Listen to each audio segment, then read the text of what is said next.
Dear students, today is our social science period and we are going to study the remaining part of lesson 5, our national goals. So open page number 43 in your book. We have to read from here. Disarmament means nishastrikaran. It means to end the race of hoarding arms and or to curtail the use of arms. Disarmament is a must for the world peace. Disarmament का means क्या होता है? हथियार रखने की जो होड़ है या रेस है ना, उसको ख़त्म करना या हथियारों के यूज़ को कम करना. ओके, डिसआर्ममेंट वर्ल्ड की शांति के लिए बहुत ज़्यादा ज़रूरी है ना. आज के समय में हर एक जो देश हैं वो एक दूसरे पर डिपेंड है ना, क्योंकि जो मोड ऑफ कम्युनिकेशन है आज के समय में वो इतना ज़्यादा डेवलप हो चुका है कि वर्ल्ड के किसी भी पार्ट में कुछ भी होता है तो उसका दूसरे देश की इकोनॉमिक एंड पॉलिटिकल एक्टिविटीज़ या हमारे देश की इकोनॉमिक एंड पॉलिटिकल एक्टिविटीज़ पर उसका तुरंत असर हो जाता है. ठीक है, हमारे पड़ोसी देश में क्या हो रहा है ये भी हमको बहुत आसानी से पता चल जाता है. ठीक है, तो सेल्फ प्रोटेक्शन की ज़रूरत होती है कि हम लोग सेल्फ प्रोटेक्शन के लिए हथियारों की भी ज़रूरत होती है, लेकिन जो हथियार लोग जो यूज़ करते हैं होड़ में कि इस देश के पास इतने तो हमारे पास इतने होने चाहिए, जब बहुत ज़्यादा हथियार हो जाएंगे तो उसकी जो यूज़ होगा वो भी बहुत ज़्यादा बढ़ जाएगा. ठीक है, तो उससे क्या होगा, इकोनॉमिक ग्रोथ जो है देशों की वो भी क्या होगी, इफेक्ट होगी है ना हथियारों के कारण, और वर्ल्ड की शांति को भी क्या होगा, खतरा होगा. तो हमको किस चीज़ को सपोर्ट करना चाहिए, इंटरनेशनल पीस एंड कोऑपरेशन को सपोर्ट करना चाहिए. ठीक है, जो हम पहले भी कर चुके हैं. Okay, next part B, democracy and citizens. Democracy के बारे में हम बहुत बार पढ़ चुके हैं. डेमोक्रेसी क्या है तो हम इसकी डेफिनेशन देखेंगे अब्राहम लिंकन के द्वारा. Democracy is the government of the people for the people and by the people. Democracy जो है वो लोगों की सरकार है ना, लोगों के द्वारा या लोगों के लिए बनाई गई सरकार है एंड लोगों के द्वारा बनाई गई सरकार है. ठीक है, और हम लोग देखें तो डेमोक्रेसी में क्या होता है कि कॉमन पीपल जो होते हैं वो अपना रिप्रेजेंटेटिव चुनते हैं. ठीक है, और वो रिप्रेजेंटेटिव क्या करता है, लोगों के हित में काम करता है, ये हम सबको पता है. ठीक है, democracy and citizen.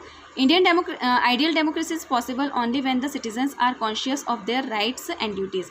Ideal democracy तभी पॉसिबल है जब लोग जो है अपने अधिकारों और कर्तव्यों के प्रति कैसे हो, सजग हो. ठीक है, सिटीज़न जो होते हैं उनको वो इस लायक होना चाहिए उनको कि वो करेक्ट डिसीजन ले सके. ठीक है, हमारे देश में क्या हो रहा है इसकी उनको जानकारी प्राप्त हो. ओके, एंड इसी कारण क्या होता है कि उनको इन्फॉर्मेशन गैदर करते रहना चाहिए अवेयर होने के लिए. अलग अलग जो मीडियम होते हैं जैसे न्यूज़पेपर है, रेडियो है, टेलीविज़न है ना, कई सारे मीडियम है जिससे हम लोग इन्फॉर्मेशन प्राप्त कर सकते हैं दूसरे देशों के बारे में. डेमोक्रेसी में सारे जो लोग होते हैं उनको इलिटरेट एंड वेल इन्फॉर्म्ड होना चाहिए.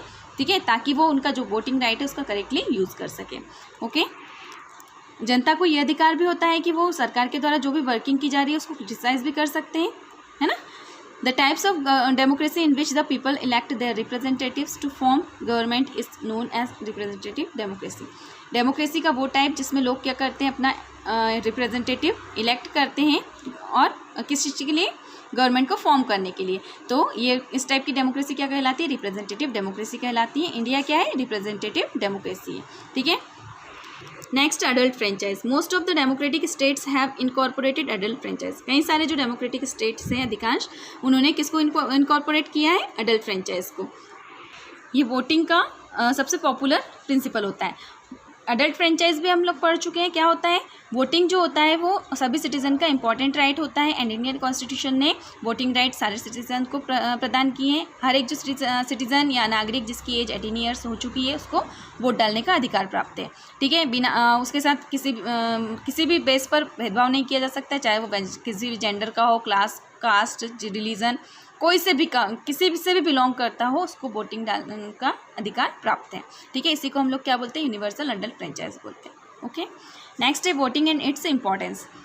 Voting has important role in a democracy. The voter by means of ballot decides who will be his representative. We have had by now 16 general elections in India. Voting democracy में voting जो है वो important role play करता है. ठीक है, voter जो होते हैं है ना, बैलॉट के द्वारा वो डिसाइड करते हैं कि उनका रिप्रेजेंटेटिव कौन होगा. अभी तक के इंडिया में 16 जनरल इलेक्शंस हो चुके हैं, है ना. तो जिसकी भी एज 18 ईयर्स हो चुकी है वो अपनी चॉइस से वोट डाल देता है. ओके, कुछ जो सिटीज़न है वो अपने वोटिंग राइट का यूज़ नहीं करते हैं, है ना. इसका मेन कारण है illiteracy and lack of awareness, है ना. एंड कुछ जो सिटीज़न होते हैं वो इंडिफरेंट एटीट्यूड के होते हैं. उनको लगता है कि हमको वोट डालने से क्या फ़ायदा होगा, है ना. तो हमको ऐसा नहीं करना चाहिए. हमारा जो कर्तव्य है उसको हमको पूरा करना चाहिए. तो उससे क्या होता है कि हम जो कई सारे कैंडिडेट्स है ना, उनमें से किसी एक को हम लोग चुन सकते हैं. ठीक है, वोटर को अवेयर होना चाहिए किस चीज़ को लेकर कि उसका जो कैंडिडेट है जिसको वो चुन रहा है उसकी क्वालिटीज़ एंड सोशल एक्टिविटीज़ को लेकर. ठीक है, नेक्स्ट हम पढ़ेंगे fundamental rights. The constitution of India ensures fundamental rights for all around development of an individual. भारतीय संविधान ने फंडामेंटल राइट्स प्रदान किए हैं किस चीज़ के लिए? एक इंडिविजुअल के पूरे डेवलपमेंट के लिए, ठीक है। एंड हर एक स्टेट की ड्यूटी है कि वो इन अधिकारों की सुरक्षा भी करे। तो जुडिशियरी जो है उसको इस चीज़ की है ना, वो संविधान का क्या है? कस्टोडियन है, ठीक है। फंडामेंटल राइट कौन कौन से हैं? Right to equality, right to freedom, right against exploitation, right to freedom of religion, cultural and educational right, right to constitutional remedies. इसके साथ साथ हर एक सिटीज़न की ये ड्यूटी है कि जो भी फंडामेंटल ड्यूटीज़ जो संविधान के द्वारा निश्चित की गई है उनका भी पालन करना चाहिए फंडामेंटल राइट के साथ साथ, ठीक है। कौन कौन सी फंडामेंटल ड्यूटीज़ हमको प्रोवाइड की गई है? किसके द्वारा? संविधान के द्वारा। फर्स्ट है, it will be the duty of every citizen in India to follow the constitution. सबसे पहला क्या है? हर एक सिटीजन की ड्यूटी है कि वो संविधान को फॉलो करे। The citizen should show respect to its ideals, है ना। इसके जो आइडियल्स है, इंस्टीट्यूशन है, national flag and national anthem, इसका सम्मान करे हर कोई। एंड हमारे देश की जो सॉवरेनिटी है ना, यूनिटी एंड इंटीग्रिटी है, इसकी भी रक्षा करें, इसको प्रिजर्व करके रखें। एंड हमारे देश को प्रोटेक्ट करना और देश की सेवा करना भी संविधान ये नागरिकों की ड्यूटी है, ओके। इसके साथ साथ भ्रातृत्व की भावना होना चाहिए सभी के बीच में, ओके। और ये फीलिंग जो है वो रिलीजन्स है ना, सारे जो धर्म है, सारी भाषाएं, क्षेत्र एंड क्लास जो है, इन सब से ऊपर होनी चाहिए। और उन रीति रिवाज को ख़त्म कर देना चाहिए जो कि नेचुरल इन्वायरमेंट वुमन के अगेंस्ट हो, और हमारा जो नेचुरल इन्वायरमेंट है उसको क्या करना चाहिए? प्रोटेक्ट करना चाहिए। Human rights enforced by law and ensured by the administration. Human rights are those rights which are essential for the development or personality of man and for an independent discharge of his duty. Okay, law के द्वारा enforce किए गए and प्रशासन के द्वारा ensure किए गए हैं ह्यूमन राइट्स। ये वो अधिकार होते हैं जो एक व्यक्ति के व्यक्तित्व के विकास के लिए बहुत ज़्यादा जरूरी होते हैं, ताकि वो अपने जो कर्तव्य उसका भी स्वतंत्र होकर क्या कर सके? पालन कर सके। ह्यूमन राइट्स का मीन क्या होता है? नेचुरल राइट, है ना, जिसको एक व्यक्ति को जो प्राप्त होते हैं और उसका जो करेक्ट यूज़ होता है तो उससे क्या होता है? व्यक्ति जो है अपना ओवरऑल डेवलपमेंट कर सकता है। Spheres of human right. Human right जो होते हैं वो 4 कैटेगरीज में डिवाइड होते हैं, जैसे those rights which every human requires from birth and are a part of life. वो अधिकार जो मनुष्य को जन्म से प्राप्त हुए और जो उसके जीवन का पार्ट है, हिस्सा है। वो राइट जो कि ह्यूमन बीइंग के एग्जिस्टेंस एंड डेवलपमेंट के लिए ज़रूरी है ना।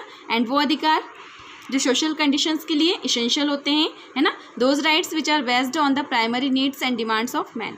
वो अधिकार जो मनुष्य की प्राइमरी नीड जो होती है, डिमांड होती है, उस पर आधारित होते हैं, ओके। इसके आगे का पार्ट हम नेक्स्ट वीडियो में करेंगे। Have a nice day.